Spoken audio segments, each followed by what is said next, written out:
those people with degrees that were educating the children. We had the MUM, right? Right? Right? That's what we had. We had people with an MUM degree, didn't we? And we had a lot of guys with a DAD degree. We have fewer guys with a DAD official degree anymore, but we still have all the MUM degrees. Now, look at your data. Look at your data. Use your thought, your own reasoning.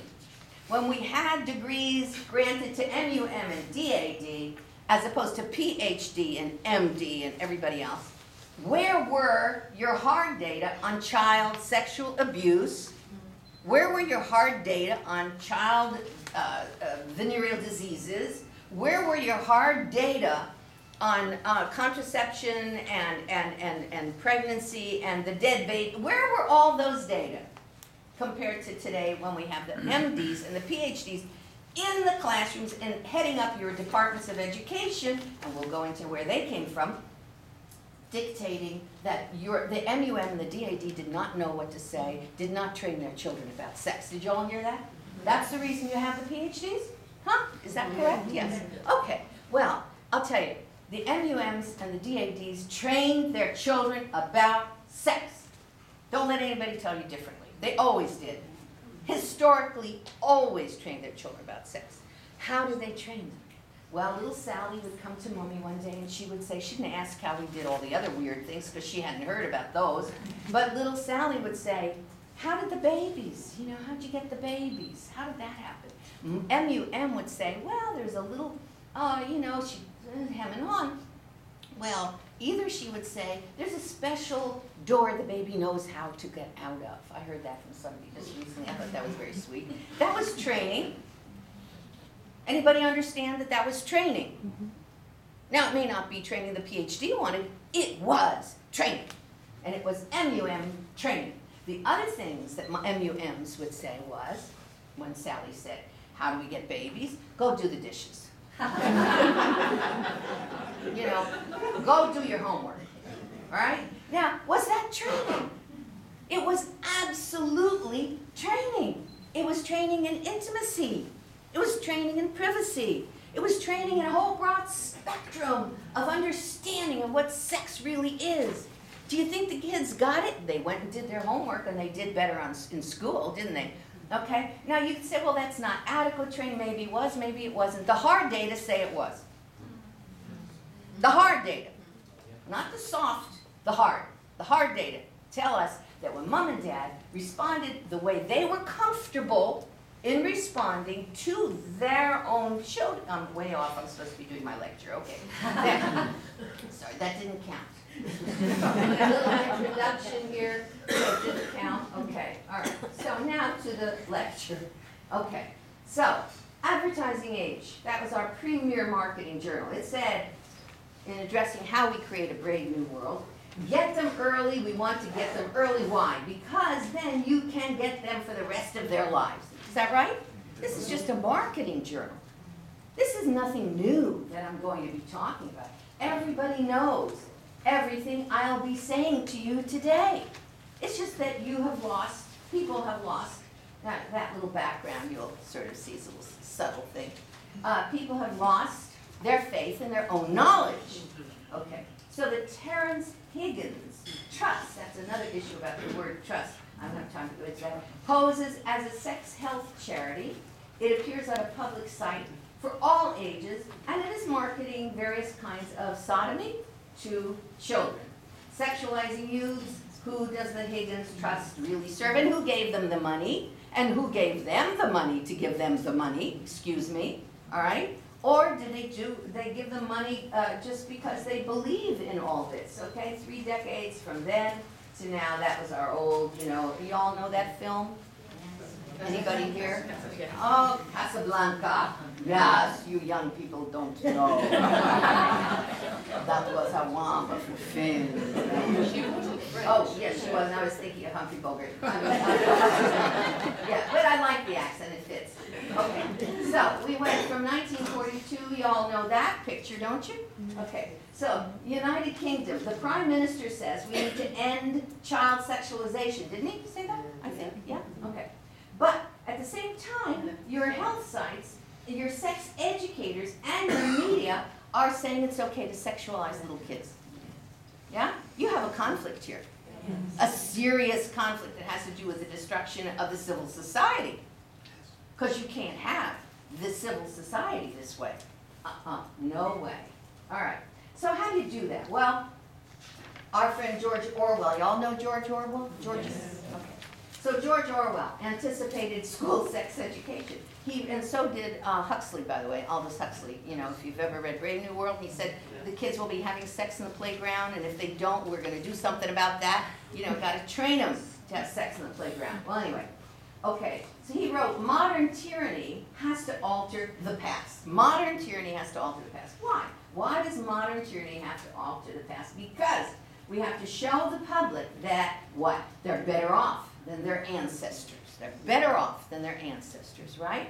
Better off than grandpa and grandma. Well, in the United States, Tom Brokaw, a very liberal journalist, did wonderful work on the World War II generation, which he dubbed the greatest generation, and which then the American public began to hear about for the first time as really, gosh, they saved the world, didn't they? You know, it's just, we were dealing with an Axis culture. Okay. Well, they were a faith-based culture. They were absolutely, without question, a faith-based culture. Faith in God was part of the lives, said Brokaw, and he documented this in all the letters and you have to see those books that came out of this work. It's how they were raised. It is absolutely how they were raised. Okay, so Kinsey, Dr. Alfred Kinsey, his male book was 48 and female book was 53. It was followed by Kinsey's pamphleteer, a man named who? Oh, you all know that. Isn't that interesting? So we would think that he's an important guy, right? I mean, does everybody here know the name of Sam Smegegi? I don't think so. He's a very famous man. You don't know his name, but you know Hugh Hefner, don't you? Okay, so then the American Law Institute Model Penal Code, which you might not know about, but it helped to shape the laws here in England, in the UK. And you all probably know about the Wolfenden report. All of these documents cite completely to Dr. Alfred Kinsey. Now, who is this Dr. Kinsey then, that everybody thinks is so important and who is then reprinted in dozens of languages? He's the guru, Rockefeller-funded guru, that formed what is called the sexual revolution. That's the thing that was going to free us all and let us all be happy and have this wonderful experience sexually. Well, in 1990, I was on a Phil Donahue show. That's a show in the United States. He was very popular for a while. And he's a very liberal guy, Phil Donahue. And so he had me on, and that was a big mistake. He said, Kinsey was to sexuality what Freud was to psychiatry. True. Does that make him important? Yeah. What Madame Curie was to radiation and what Einstein was to physics. He says, comes along this woman, and he says, we've based an entire generation, that's what he said, of education on sexologists. But she says that on Kinsey, and Kinsey, she says, was a dirty old man.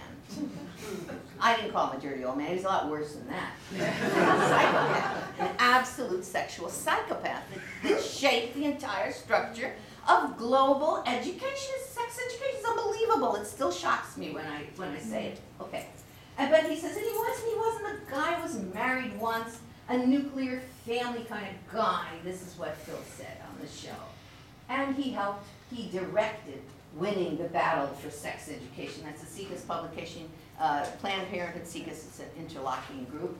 And let me stress over and over and over and over again, in case I forget to stress it over and over and over again, that there was no field of human sexuality before Kinsey. Nada, no, zero, not any field of human sexuality. Guess what? It was left to the MUMs and the DADs, right? That's who cared for, that's who dealt with it. Nobody else did that. Now, we have 3 generations of global sexologists, and they're the followers of a dirty old man. Yeah? So you wonder why we have problems. Now, who was Kinsey really? Well, it turns out that he was a sadomasochist. Okay, you all know what that is these days? Oh, explain. Okay. No, we understand. Yes, we do. Well, anyway, he used to torture himself sexually and have other people torture him sexually. That's how he had an orgasm. All right.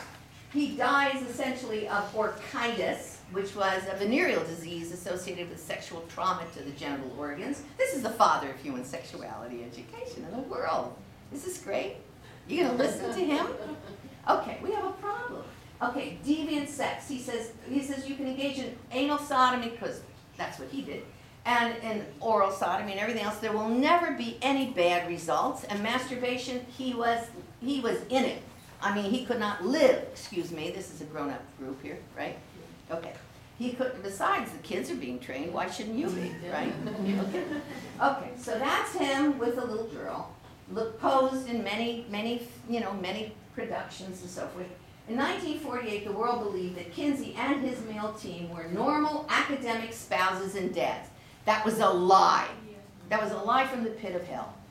Because nobody would have listened to him. Nobody would have been where we are today if they knew the truth. 1998, an admirer of Kinsey's did a book, a biography on Kinsey, James Jones, and he didn't think there was any problem with Kinsey, but he did report that Kinsey was impotent. Oh, okay, we're going to do what he says. He was impotent. He's a bi-homosexual, pornography and masturbation addict, and a sadomasochistic addict. He was a pedophile who died also from orchitis. That was a painful disease, an STD. He inserted objects into his urethra. That's what he did since he was a child. This is the man who shaped human sexuality education worldwide. And I'll come anywhere, into any group, and document that absolutely down to the last dot and tittle. Okay. And he had to be whipped in the end in order to have an orgasm. So you have another guy whip him and stuff. And, it was great. He was a happy guy. I would identify, and think most people here, that his sex life was a failure. Would you? Would you think so? I think so. Okay. Kinsey's team really was his harem. He was having sex with all the men. They're all males. Handsome young men. Oh, yeah. Handsome young men. And yet, nations and educators use his model to train, quote, normal adult and child sex. Law cases can turn almost entirely on an understanding of the scientific subject matter. Assessing Kinsey's impact on Judeo-Christian republics is what we're going to be talking about. All right, he was in every magazine in the United States of America. His sex science legalized the common law, made common law invalid anymore. He legalized common law sex crimes. In other words, our common law, which was British too, right, had a whole series of things that were crimes. Anal sodomy was a crime. All sodomy was a crime. Masturbation and encouraging masturbation was a crime. In the United States, seduction was a crime. A breach of promise was, these were all common laws, all right? They get now eliminated, okay? Because he creating known pathologies. He took known pathologies, which was the basis for those laws, and turned them into sex education indoctrination. The Harvard Law Review in 1952 advocated for Kinsey. The Journal of Pedophilia in 1993 is one of a series. The Journal of Pedophilia is a journal by and for pedophiles. I met most of these guys in Wales in 1977, and I have the series. And now, we have in 2011 attended a big conference which was called by B4U Act, in which they were given continuing education credits in social work and in psychology, so they can go into the courtrooms and into the classrooms, and sex education, right? And what was it? This was a group that's advocating to destigmatize pedophilia and to turn it into a term called minor attracted persons. Minor attracted persons. Ladies and gentlemen, you're in the middle of a war, and you better know it. And the target of that war is all your children, every one of them. The boys and the girls and their children, unto the generations. Unto the generations. Kinsey, well, he lied to the world about what? Childhood sexuality. That's what you're all here about, aren't you? Okay, how do we get that information that we said that we have to sexually educate our children, that the MUMs aren't any good anymore? Well, he said 100% of infants' children are orgasmic if they can be helped by who? Him. Well, him actually, yes, yeah, he was definitely. But older juveniles, he said, and adults, all right, who knew how to help them have these orgasms, all right? Infant rape, this is Phil Donahue in that conference, on the show that I was on. Phil Donahue, that's him, and he is, I said to him, Phil, tell the American people how a 4-year-old can have 26 orgasms in 24 hours. Phil was speechless. He lost all his people. He lost the entire audience, which he usually had in his palm of his hand. And look at that. There's the 5-month-old up there. There's how many orgasms a 5-month-old? He says, this is in his book. I always bring the book because you never know when you have people who don't believe you. Okay, it's just reprinted, by the way, recently. Okay, we have a 5-month-old with 3 orgasms, 11-month-old, 10 orgasms in 1 hour. What? We have a 4-year-old here. Yeah, there's the 4-year-old, 26 orgasms in 24 hours. That's round-the-clock experiment, people. Hello? When I read this, I said, wait a minute, this is insane. This was back in 1940s. No, when I read it, 60, 70, 1970 something, I guess. Yeah, and I thought, well, there must be some people who've written on this. He's the most published sexologist in the world. Okay? There must be people who've written on it. Nobody. I looked to see what he defined as an orgasm. Remember, he's a sadomasochist, right? And he's a pedophile. So how did he define an orgasm? Okay. All pain was defined as a climax. Every kind of pain. And this was all done with stopwatches, right? There's nothing here I don't document. Take me into any place. And I said, put me in jail. Go on. Let's see. Okay? He said, fainting and collapse amongst these little kids. They're all under age 12. All boys. Oh, he liked boys. Under age 12, right? Fainting and collapse. He said 8% were fighting who? Their partner? Wait a minute. That's a man. He said they were men raping these kids. He's redefined the men raping these children as a partner. Right? Language, ladies and gentlemen. Language. Very important issue to consider as you read anything. All right. Fainting and collapse on 3% of these little children. Sadism and hysteria, 5%, but he didn't think that was a problem because he was a sadomasochist. Okay? And convulsions and cries, 17%, twitching and spasms and so forth. He concluded that the children definitely enjoyed the experience. That's in the book, black and white, republished just recently. And what did the North American Man-Boy Love Association say about Kinsey? Gay liberationists in general, boy lovers in particular, should know Kinsey's work and hold it dear. Implicit in Kinsey is the struggle we fight today. All right? Now, Kinsey lied to the world about men. So you lie about the children, but you aren't going to get anywhere unless you can lie about the men and the women. All right? We have to change. What do we say? What's his name say? We have to think that our ancestors are hypocrites and liars. All right? Okay. Well, he did. 86% of his subjects turned out to be people he interviewed during World War II. But at that time, no one in the military could talk to anybody about anything personal at all. No way, no how. All right? So where did you get all these guys? Remember that? Well, nobody remembers. But anyway. So yeah, this was England. The women of Britain come into the factory. She couldn't talk to anybody who came up to her and said, I'd like to know about your, Not that she necessarily even would, okay? All right? Intimate information was simply not to be revealed. Now, we get to the homosexual thing. Kinsey, he's the one who created the mythology about homosexuality, naturally.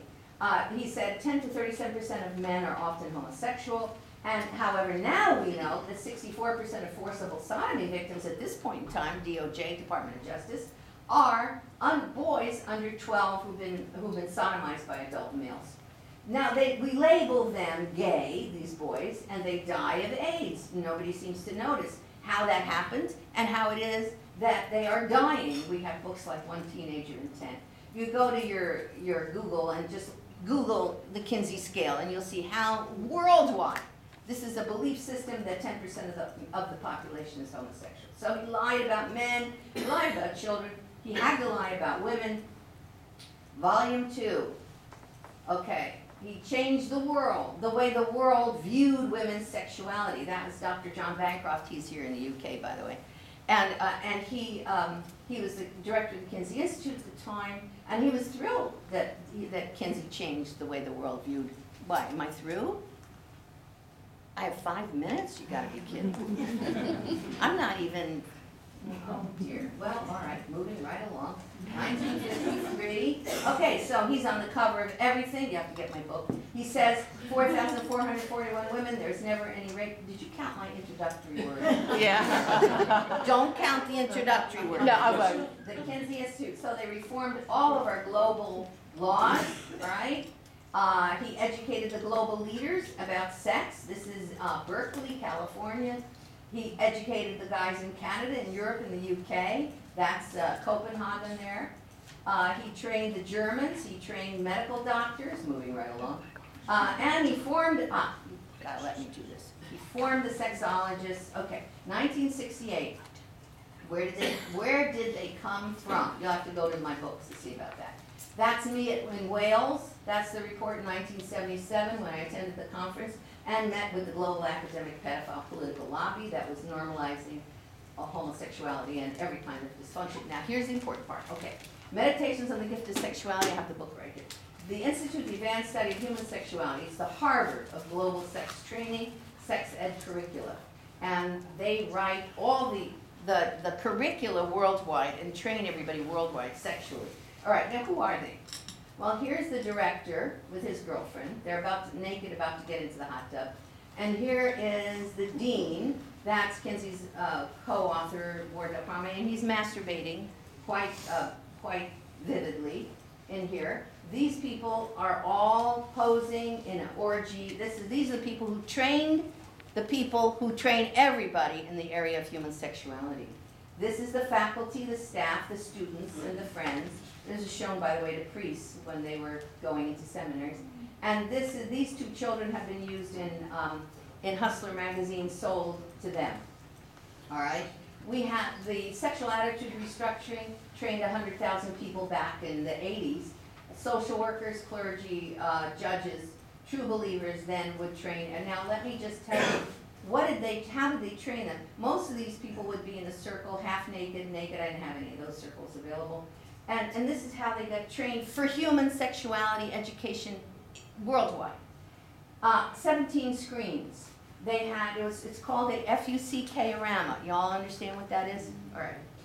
Images of human beings, animals, in every kind of sex. This is what we're teaching the kids, but they don't get to have Tchaikovsky's violin concerto. The cult training would be stimulating visceral arousal. I have to tell you about the brain. Just 1 second. There. Yeah, nobody. Okay, Piaget, nobody. No 20th century child developmental specialist warned and said that this was okay. They all warned against the primal scene for children. All right?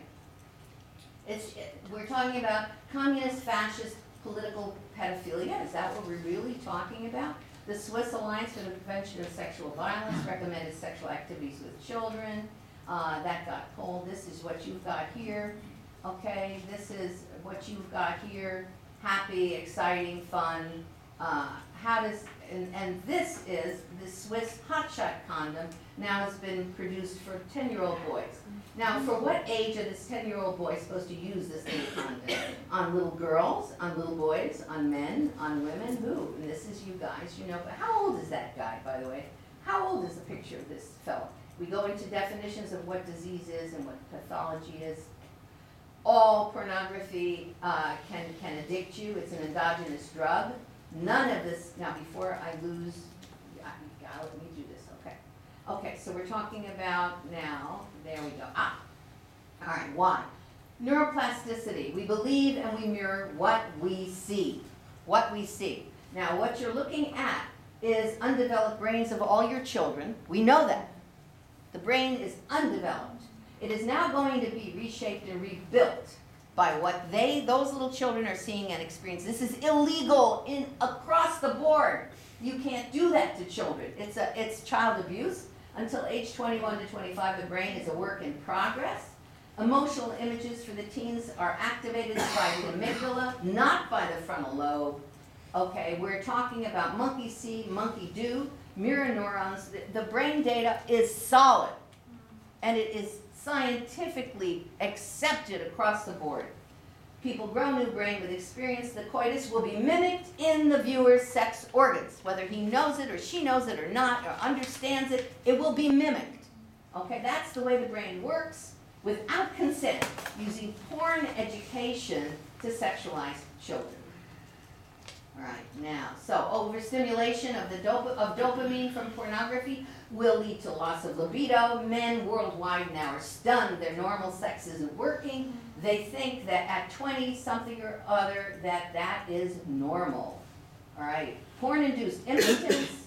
Kinsey's sex canon has been emasculating young men. We're now looking at 70% of impotent guys seeking therapy are regular porn users. That means they can't function anymore.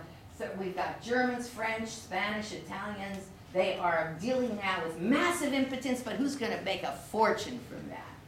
The Kinsey canon creates a need for a new sin-based health infrastructure. Child STD vaccines for Hep B, HPV, all that sort of stuff, abortions, Viagra. It's a fortune for Big Pharma.